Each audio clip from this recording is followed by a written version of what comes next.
Este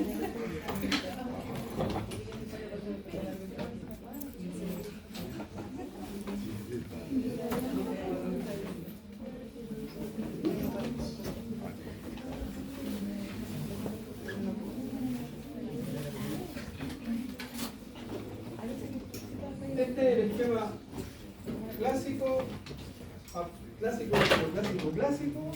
de cómo se estudia la patología inicialmente. Y esto tiene que ver con un desarrollo histórico.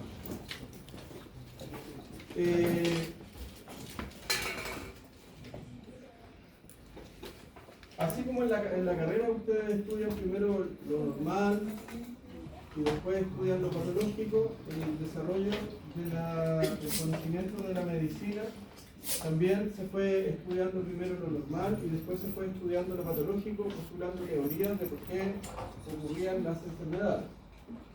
Pero primero se estudiaba lo normal. Era como agarrar cadáveres, abrirlos, ver de qué está hecho el ser humano, describir su anatomía, todo ese tipo de cosas, con la herramienta de aquel entonces. Luego, frente a la pregunta de por qué surgían las enfermedades, con el conocimiento con la falta de conocimiento que había en el origen, había atribuciones a cosas sobrenaturales y a cosas que tenían asidero en la realidad pero que no estaban bien definidas, como por ejemplo en el caso de las enfermedades infecciosas eran atribuidas a cosas sobrenaturales, después eran atribuidas a animales pequeñitos que nunca habían sido identificados hasta que desapareció. Cosas como por ejemplo el desarrollo de la microscopía, se identificaron microorganismos, se empezó a tener ya más conocimiento. Y para establecer como la teoría de por qué se enferma una persona, no me acuerdo si es siglo XVIII o siglo XIX, un señor de apellido Virchow dijo que, y estableció un paradigma, y el paradigma era que la patología humana provenía de manera muy resumida y general de la patología de las células. O sea, en toda patología que usted puede observar, siempre hay una causa celular, siempre hay un origen de carácter celular. Y esto estableció un paradigma súper estricto respecto de que la patología es de carácter celular. Y eso es cierto, pero no siempre. Entonces, ahora que yo les voy a hablar de lesión celular, les voy a mostrar una serie de conceptos que nosotros usamos actualmente. Sin embargo, esos conceptos se quedan cortos para explicar toda la dimensión de la patología. Adivinen en qué profesión eso queda corto. ¿En qué profesión tenemos harta patología que no es celular? Adivinen en qué profesión. ¿Ya averiguaron? Ustedes pasaron por histología. Cuando vemos un corte histológico de un tejido mesenquimático, voy a ocupar el término mesenquimático para que se entienda que estoy hablando no solo del conjuntivo, sino que estoy hablando del conjuntivo, de los tejidos mineralizados, del cartílago, de los tejidos musculares, todo eso. En ese corte histológico ustedes van a identificar células y ¿qué más van a identificar? En un tejido mesenquimático clásico hay células y ¿qué más hay? En un conjuntivo. Cuando ustedes tienen un primo o un sobrino que está en el colegio y les pregunta ¿qué es un tejido conjuntivo? Lo básico que ustedes les dicen es lo que nos enseñó el profesor. ¿Qué hay? Además de células en un conjuntivo.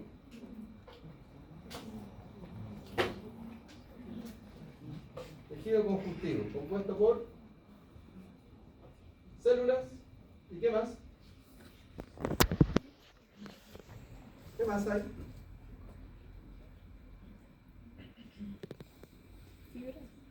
Fibras. ¿Y esas fibras forman parte de qué cosa? ¿Ah? ¿De la qué? La matriz extracelular. Eso se cumple para todos los tejidos mesenquimales. Hay una combinación de células con matriz extracelular. En la patología odontológica prevalente, muchos de los fenómenos son patologías de la MEC, no patología de células. Por ejemplo, enfermedad periodontal. ¿Qué tejido se ve afectado en la enfermedad periodontal? ¿Qué tejido se destruye en la enfermedad periodontal? ¿Qué tejido se destruye? De los tejidos del diente. Los tejidos del diente ya los conocen. En la enfermedad periodontal, ¿qué posibilidades tienen? Esmalte, encina, pulpa, hueso, cemento, ligamento periodontal. ¿Cuál de esos se ve comprometido en una enfermedad periodontal?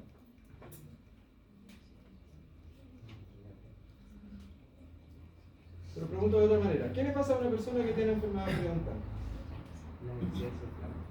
¿Ya? La encía se inflama. ¿Qué más le puede pasar?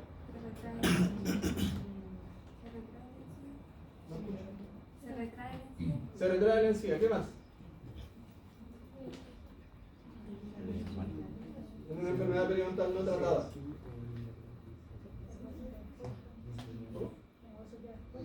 ¿El hueso articular?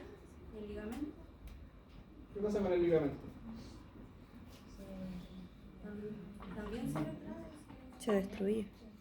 El ligamento se destruye y por eso el diente empieza a presentar una característica clásica de la enfermedad periodontal, que es la movilidad.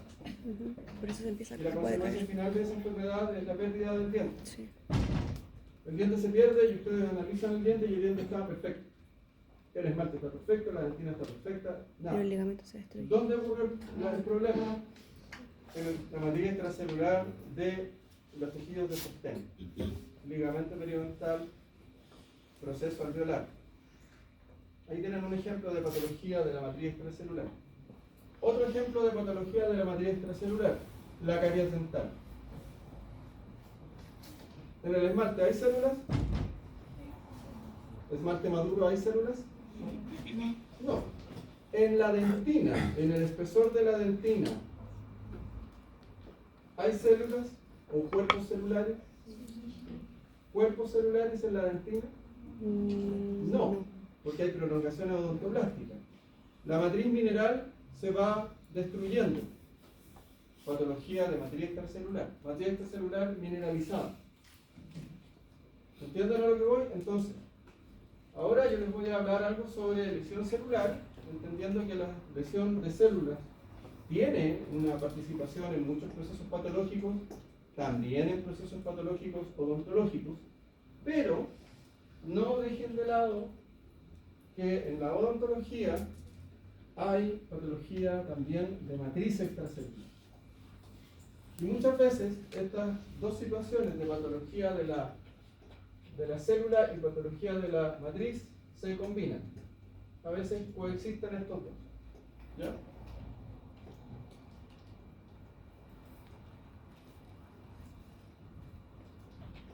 Ya, vamos a ver cosas básicas del proceso patológico. Vamos a hablar de los conceptos de homeostasis, lesión celular, las causas de la lesión celular y de qué manera una célula responde.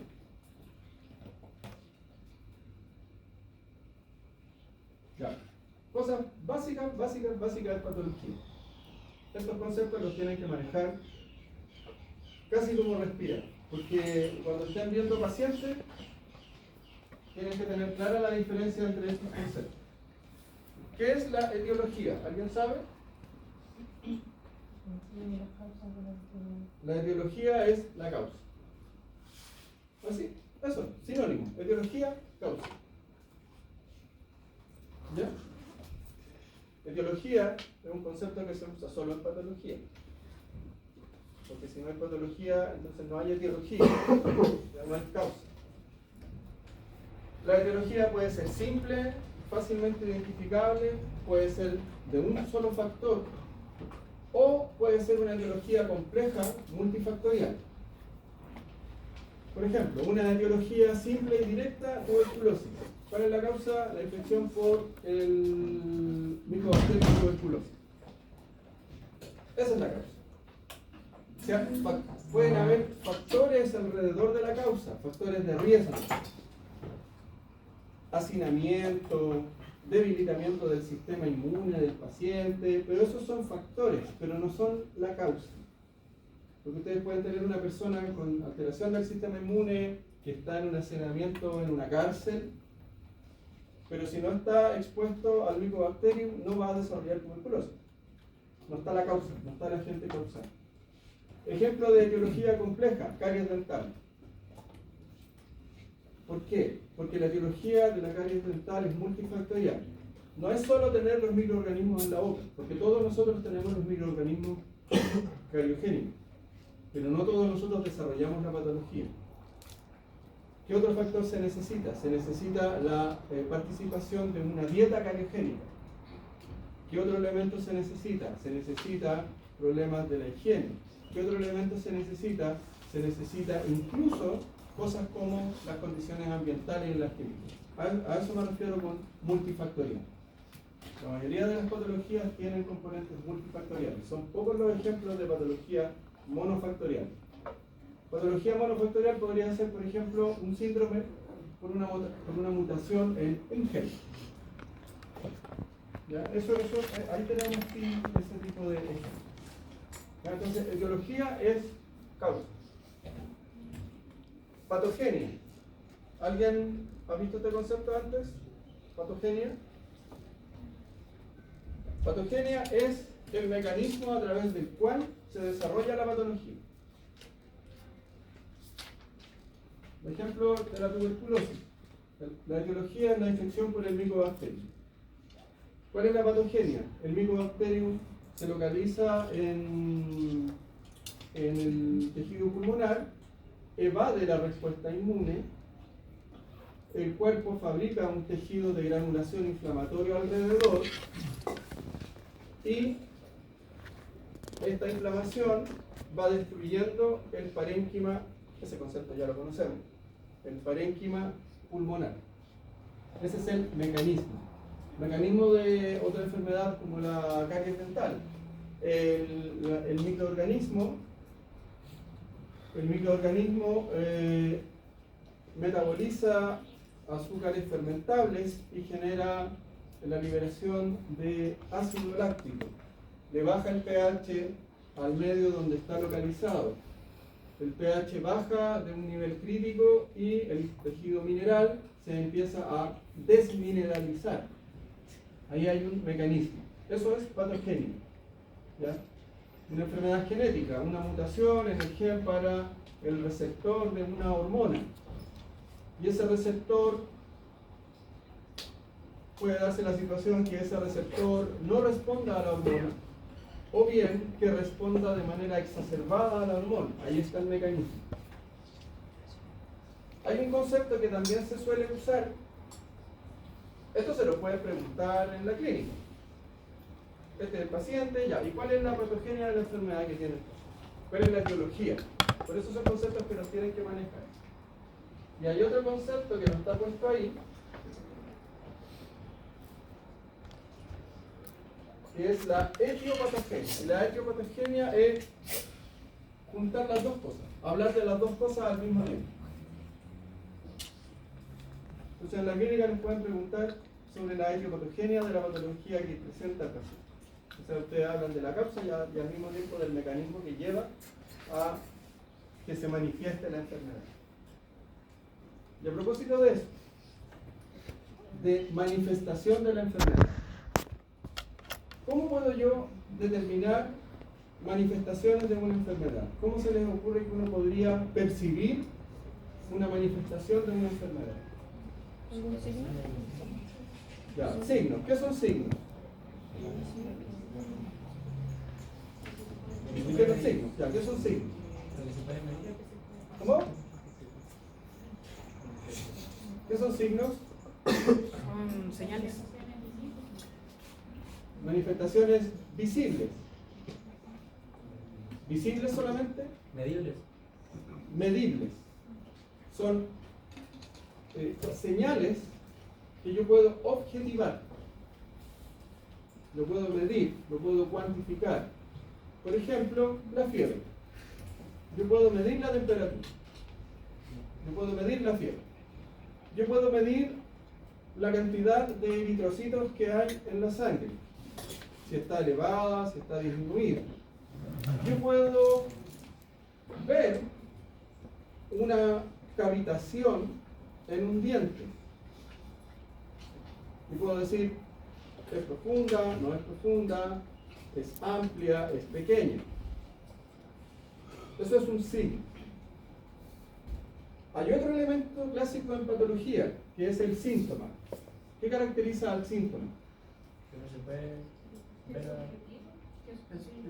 ¿Qué es subjetivo? Ejemplo clásico de síntoma, me duele. Ustedes no pueden medir el dolor. No lo pueden objetivar. Me duele la cabeza. Hay 1000 maneras distintas de dolor de cabeza. Me duele, pero me duele mucho. ¿Qué es mucho? ¿Ya? Entonces los síntomas son cosas que los pacientes relatan y que nosotros no podemos llevar a una medición objetiva. Podemos tener algunas aproximaciones. Por ejemplo, existen las escalas subjetivas del dolor. En que usted le puede decir al paciente de 1 a 10 cuánto le duele. Pero igual es subjetivo. Ustedes le pueden mostrar un gráfico. Esto se usa.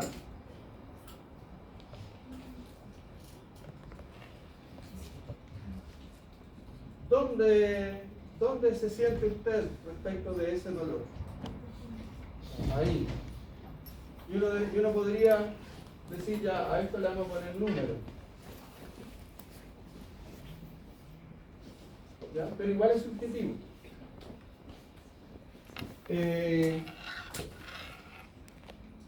Otro concepto, cambios morfológicos. Para determinar los cambios morfológicos, ustedes van a tener que recurrir a conocer la normalidad. Y la morfología la podemos analizar de manera macroscópica, como ver la anatomía normal, o de manera microscópica. Y ahí es cuando nosotros recurrimos a exámenes como, por ejemplo, los análisis histológicos, las clásicas biopsias, ¿no? Que es tomar un corte histológico de un tejido para analizarlo y compararlo con la normalidad. También podemos evidenciar cambios morfológicos en exámenes complementarios, como ecografías, tomografías, radiografías. Y por supuesto que también lo podemos hacer observando, pero también ahí, en patología clásica, no solo ocupamos la vista. ¿Qué más podemos ocupar? El tacto. Por ejemplo, descríbanme 2 situaciones táctiles que puedan ser distintas. Si yo toco acá, 2 situaciones táctiles distintas.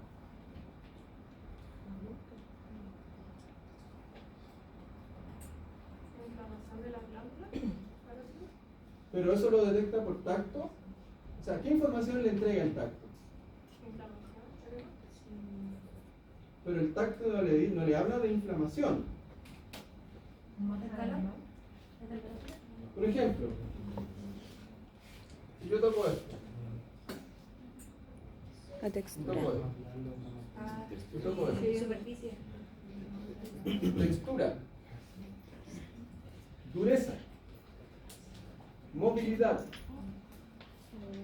Los aumentos de volúmenes ustedes los pueden observar efectivamente, pero también a veces no los ven evidentemente, pero ustedes con examen táctil detectan aumentos de volumen y también pueden describir la textura. ¿De qué otra manera pueden analizar textura? Esto es más odontológico, con la sonda de caries. Ustedes ya saben usar la sonda, supongo, ya tienen la sonda de caries, ya hicieron esto de medir calibrar la fuerza pasándoselo por la uña. ¿Se cachan esa parte, no? ¿No? Ya, pero todos han tenido una sonda de caries en la mano, todos pasaron por el preclínico. ¿Con qué fuerza yo utilizo la sonda de caries? Calibración, me la paso por la uña del dedo gordo con la presión suficiente para sentir que estoy haciéndolo, pero no tan fuerte como para perforarme la uña o que lo duele. Y luego, con eso, por ejemplo, yo voy a experimentar la textura del pizarrón, pero no con mis dedos, sino que con el pulmón. Ya tengo una sensación aquí, y acá tengo una sensación. Háganlo ustedes con el lápiz. Pásenlo por la mesa y después se lo pasan por la ropa. Se van a dar cuenta que la sensación cambia. Entonces ahí está el famoso examen táctil que hace el dentista. El dentista no le pasa el dedo al diente, sino que lo hace con la sonda. ¿Ya? Y todo esto que yo les menciono tiene que ver con las manifestaciones clínicas.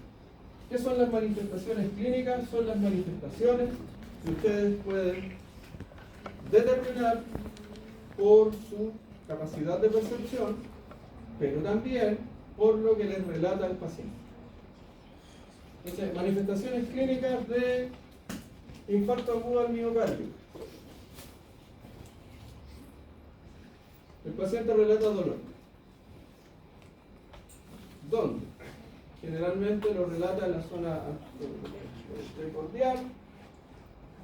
Puede estar irradiado hacia el hombro, hacia el brazo, hacia la mandíbula, en el lado izquierdo. Son síntomas.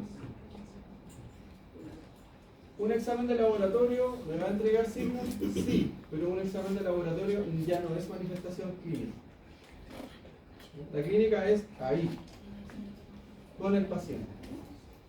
Ustedes pueden analizar, por ejemplo, si el paciente presenta alteraciones en la movilidad.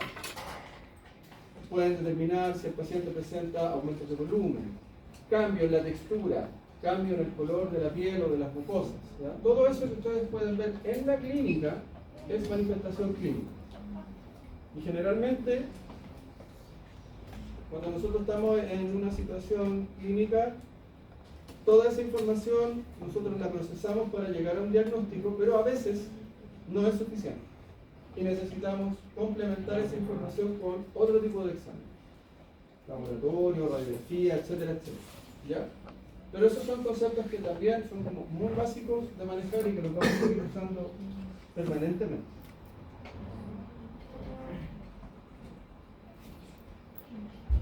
Ya. Vamos a ya, centrémonos un poco más en patología celular. Primero hay que hablar de homeostasis. La homeostasis, ese concepto yo creo que ya lo manejan, que es la situación de equilibrio en la cual el tejido y el organismo al cual pertenece ese tejido se mantiene en una situación de relativa normalidad con mecanismos de respuesta frente a cambios en el ambiente que hacen que el individuo se mantenga dentro de un rango esperado. Ejemplo clásico de homeostasis, la temperatura interna del cuerpo. Acá hace calor, afuera no tanto, más temprano hacía más frío. Sin embargo, la temperatura interna del cuerpo se mantiene en un rango normal. ¿Por qué? Porque hay una capacidad de responder a esos cambios en el ambiente. Estamos en homeostasis. Pero ¿qué pasa cuando algo se sale de ese marco normal? El paciente experimenta fiebre, por ejemplo. O al revés, experimenta una baja en la temperatura normal. ¿Ya? Se rompió la homeostasis. Aquí es importante, hablando de patología, es importante hablar de normalidad. En biomedicina, de ahora en adelante, cuando yo les hable de normal, yo les voy a estar hablando utilizando el concepto que se utiliza en la biomedicina. ¿Cuál es ese concepto?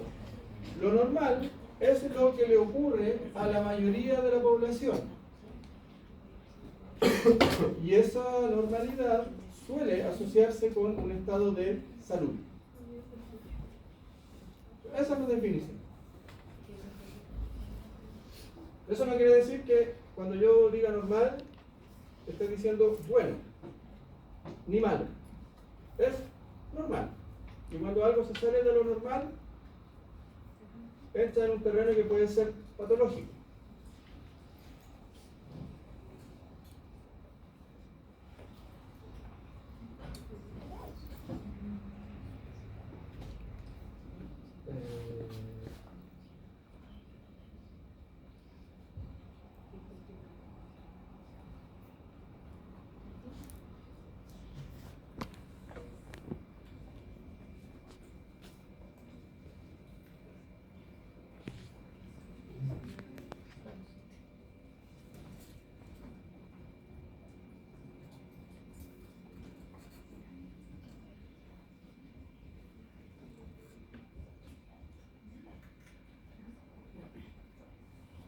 ¿Ustedes conocen?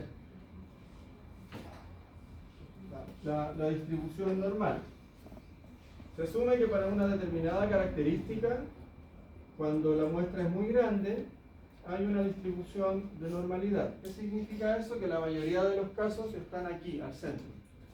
¿Por qué yo digo que en la mayoría de los casos? Porque aquí tengo el número de individuos.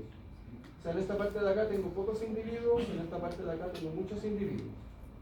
En esta parte de acá tengo pocos individuos. Ejemplo clásico, la solemne. La mayoría de las notas están aquí, el 3-4, el 3-4-5 y el 5-5. Pocas notas están acá, debajo de 4-5, pocas notas están acá, arriba de 5-5. ¿Cierto? Ya. Hablemos de un parámetro de salud. Parámetro de salud X, rango normal, la mayoría de la población. Se asocia a salud por una cosa estadística. Pero también aparece otro elemento, y es importante que recuerden esto porque esto lo vemos mucho en odontología. Hay individuos que no están formalmente dentro del rango de lo normal. No están en la normalidad que relatan los libros. Pero están en una zona cercana donde generalmente el cuerpo humano tiene la posibilidad de adaptación. Entonces, estas son zonas de adaptación. Ejemplo clásico, patología de la articulación temporomandibular. Pónganse 2 dedos aquí en la articulación temporomandibular. Háganlo para yo poder decirle al doctor Seguer que hago clases participativas. Ya, abran y cierran la boca. ¿Qué es lo normal que debiese ocurrir? Ustedes sienten el movimiento de los cóndilos de manera sin ruido, sin dolor, simétrico, sin saltos. Pero algunos de ustedes van a sentir algo de lo que yo les mencioné. Algunos de ustedes van a sentir un ruidito, algunos de ustedes van a sentir un salto, algunos van a sentir que uno se mueve antes que el otro. Y no se habían dado cuenta nunca. Eso significa que esas personas están acá, en la zona de adaptación fisiológica. Y esto es importante. ¿Por qué? Supongamos que nosotros voy a dar un ejemplo externo para que nadie se sienta. Supongamos que nosotros nos dedicáramos a la cirugía plástica. Todas las narices tienen que ser así. No así, así. Todas las narices tienen que ser iguales. Entonces yo como cirujano plástico, persona que entra, le dejo exactamente la misma nariz. ¿Suena lógico o no? No. Bueno, en el caso de esa situación hay tolerancia, y ustedes también tienen que tenerlo claro, que muchas veces en los procesos de rehabilitación que ustedes desarrollen no tienen que seguir necesariamente a la morfología del libro. Tienen que considerar otras cosas que pueden caer dentro del concepto de la adaptación. Los tejidos tienen capacidad de adaptarse, lo vamos a ver en la célula. Pero esa capacidad de adaptarse tiene un límite, y cuando ese límite se sobrepasa, caemos ya en la patología, que es una pérdida de armonía. Y para ocupar el concepto clásico, salud es bienestar físico, social, psicológico del individuo. Y patología es que se pierde algo de aquello. Puede ser físico, puede ser biológico, puede ser social, puede ser psicológico. ¿Ya? Pero también está presente el terreno de la adaptación. Ya. Llevemos esto hacia la célula. Pensemos en una célula. Piensen en la célula que queda. La célula está en una situación normal, pero no está en el vacío del universo, sino que está siempre en contacto con el medio, de manera directa o de manera indirecta, y va a estar en contacto con distintas situaciones. Temperatura, radiación ultravioleta, exposición a microorganismos, más o menos aporte de oxígeno, etcétera, etcétera, etcétera. Y frente a un determinado agente que genera estrés, la célula tiene la posibilidad de adaptarse. De acuerdo a la naturaleza de ese estrés, de acuerdo a la intensidad de ese estrés, de acuerdo a la capacidad de respuesta que tiene esa célula, porque no todas las células tienen la misma capacidad de respuesta, puede haber una incapacidad de adaptarse y esa célula de una adaptación pasa a una situación de lesión. Se evidencia que la célula tiene un daño. ¿Qué tipo de daño? Múltiples posibilidades. Cambio en la forma, cambio en el tamaño, pérdida de organelos, ruptura de la membrana, alteración en el ácido nucleico, disminución en la tasa de transcripción genética, disminución en la tasa de síntesis de proteína, etc. Podemos llegar a la lesión a través de ese camino, o también podemos llegar directamente a la lesión por un estímulo que tiene la intensidad o la naturaleza necesaria para inmediatamente generar lesión. Y una vez que estamos acá, pueden ocurrir dos cosas. El estímulo cede, baja su intensidad o desaparece,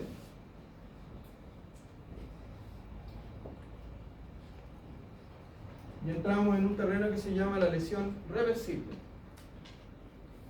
Y luego, como hay reversibilidad, se vuelve a la condición inicial de normalidad. Esa es una posibilidad. ¿Y qué otra posibilidad hay? Es que el estímulo sea permanente, aumente su intensidad, o sea, de una naturaleza tal que es grave, y llegamos a una situación en que la lesión ya es irreversible. Es irreversible el daño que se ha generado en esa célula. Y cuando ya es irreversible, lo que viene es la muerte celular. Y la muerte celular puede ocurrir básicamente por dos mecanismos. La necrosis de la célula, en que la célula tiene un papel pasivo, no hace nada, solamente el daño genera su muerte, o bien por los mecanismos de control internos de la célula, la misma célula gatilla un proceso de muerte celular que se llama apoptosis. Esto, que es tan genérico, es muy odontológico.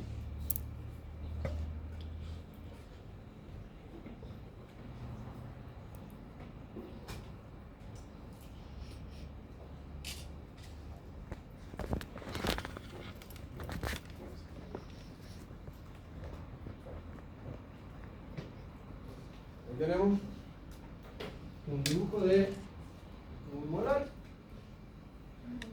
Allí están, ¿cómo se llaman esas células que están aquí en el límite de la pulpa? ¿Cómo se llaman esas células que están ahí en el límite de la pulpa? ¿Cómo se llaman esas células? ¿Cómo se llaman? ¿Ah? En el límite de la pulpa con la dentina, ¿cómo se llaman esas células? Odontoblastos. ¿Está? Ya, ahí tenemos una lesión ahí.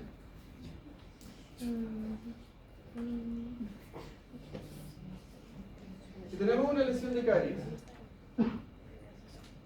lo que suele ocurrir es que el paciente les va a relatar dolor. Hay excepciones, hay excepciones. Pero caso típico del dentista. O sea, esto no estoy inventando algo rebuscado.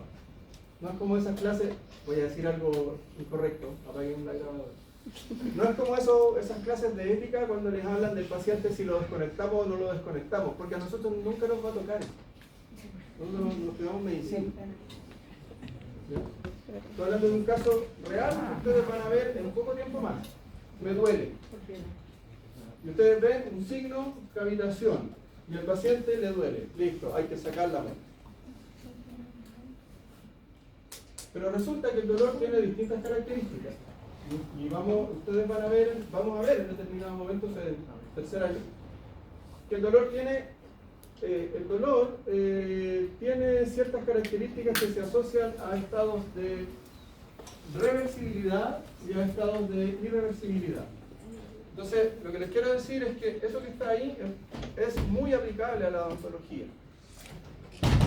Cuando ustedes tengan evidencia de lesión reversible a nivel de la pulpa, ustedes hacen un diagnóstico y una planificación de tratamiento que es distinto a cuando tienen evidencia de característica irreversible.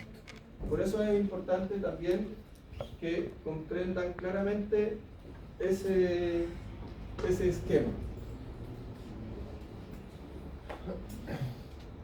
Ya. ¿Qué cosas causan la lesión de una célula? La disminución en el aporte de oxígeno. O sea, puede ser por isquemia, eso significa que disminuye el aporte de sangre hacia el tejido. Puede ser porque el tránsito de oxígeno a nivel sanguíneo es inadecuado, hay poco oxígeno o poca tensión de oxígeno en la sangre. Y porque hay poca capacidad de transportar el oxígeno a nivel de los eritrocitos. Todo eso tiene que ver con restricción de oxígeno, hipoxia. Agentes físicos pueden generar daño celular. ¿Qué tipo de agentes físicos? Temperatura, radiación ultravioleta,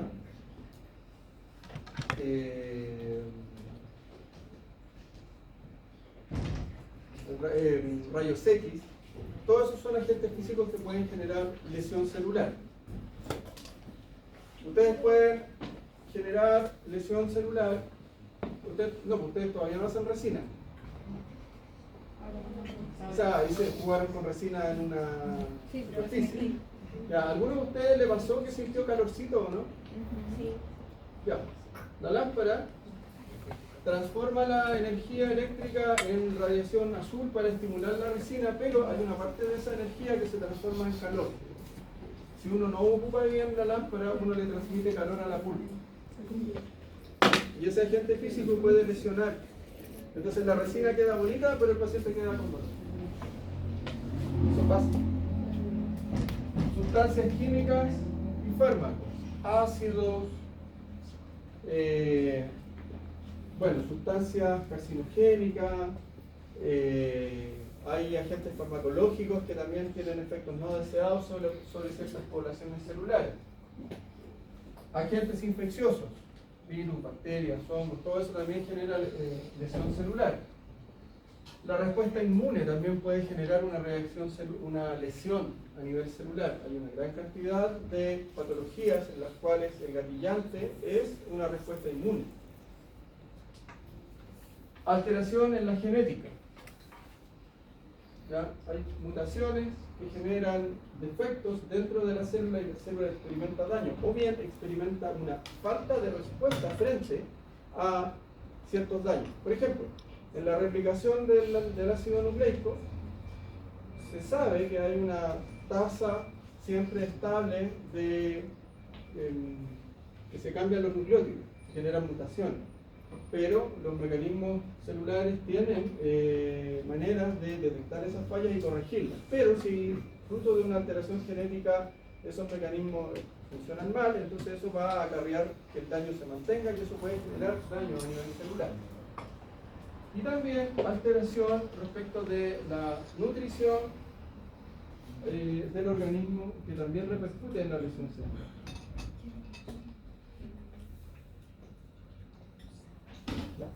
¿Cómo responde una célula a la lesión?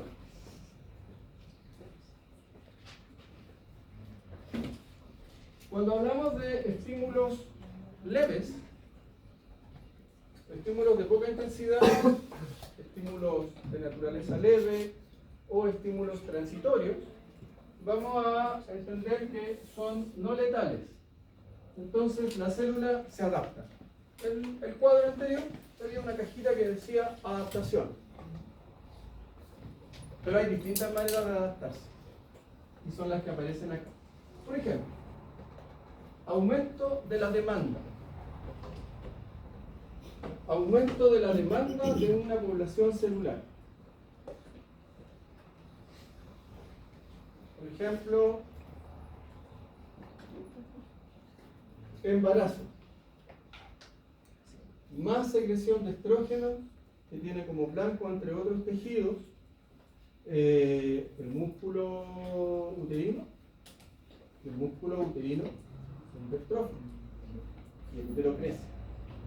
La glándula mamaria experimenta hiperplasia. Se multiplica la cantidad de acinos secretores y el órgano crece. Pero fíjense que les estoy hablando de dos mecanismos distintos. Hiperplasia, aumento del número celular. Hipertrofia, aumento del tamaño celular. Entonces cuando ustedes no, aquí no hay ninguno. Van al gimnasio, lo que ustedes no buscan es la felicidad, sino que lo que buscan es la hipertrofia. ¿Ya? Pero acá no veo ninguno.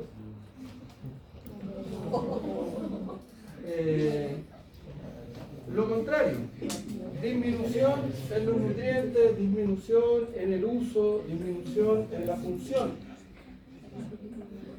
La respuesta adaptativa va en el sentido contrario, atrofia.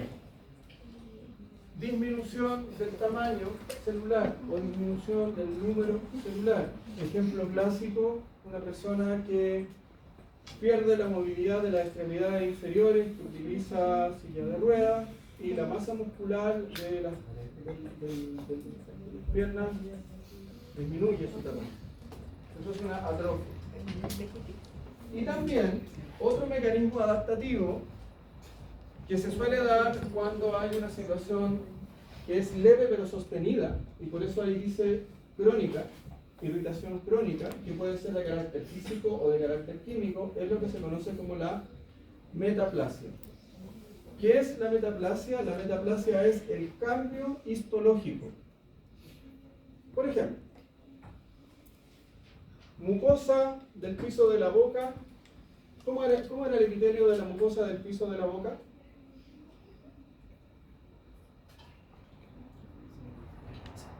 ¿Lo pueden deducir recordando imágenes o tocándose el piso de la boca? ¿Cómo es el epitelio? Pegado. Plano, pluriestratificado, ¿queratinizado o no queratinizado? No queratinizado. Ese es un epitelio normal del piso de la boca. Si un paciente está enfrentado a situación de mucho estrés químico, por ejemplo, como tabaquismo u otro tipo de consumo de agentes, ese epitelio va a cambiar su morfología y se va a convertir en un epitelio queratinizado. Ejemplo más severo: mucosa esofágica. La mucosa esofágica, también enfrentada a una situación de estrés, cambia de ser una mucosa de revestimiento a una mucosa secretoria. ¿Y qué secreta? Ácido clorhídrico en el esófago. Eso se llama esófago de Barrett y es una metaplasia esofágica. Y es un antecedente a el desarrollo de cáncer esofágico. Metaplasia significa eso, cambia el tipo histológico. No es sinónimo de cáncer, pero hay varios ejemplos en los cuales una metaplasia antecede a la aparición de un cáncer. Entonces ahí tienen hiperplasia, hipertrofia, atrofia, metaplasia.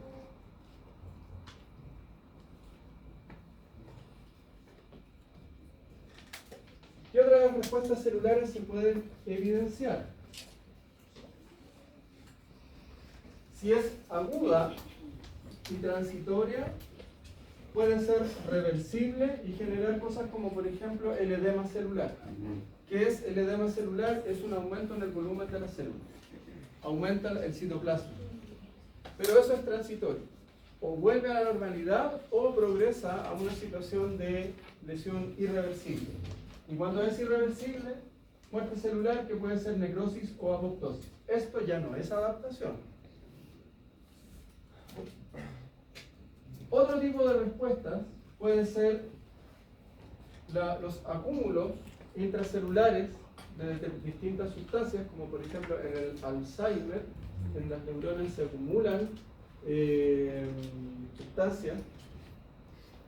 Y también otro ejemplo es el denominado envejecimiento celular. Ustedes, espero que se acuerden, cuando vimos odontoblastos, yo les mostré unos esquemas de odontoblastos juveniles, odontoblastos secretores y odontoblastos viejos. Los odontoblastos viejos tenían menos volumen, menos organelo, menos tamaño. ¿Ya? Eso es otra respuesta, el envejecimiento celular.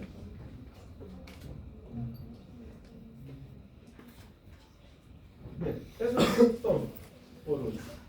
¿Alguna duda? ¿No? Ya, entonces, esta semana solo nos queda la sesión teórica del día viernes en la sala D3 y la próxima semana empezamos con los laboratorios. No les voy a hacer evaluación el viernes, ¿ya? Ya, los que llegaron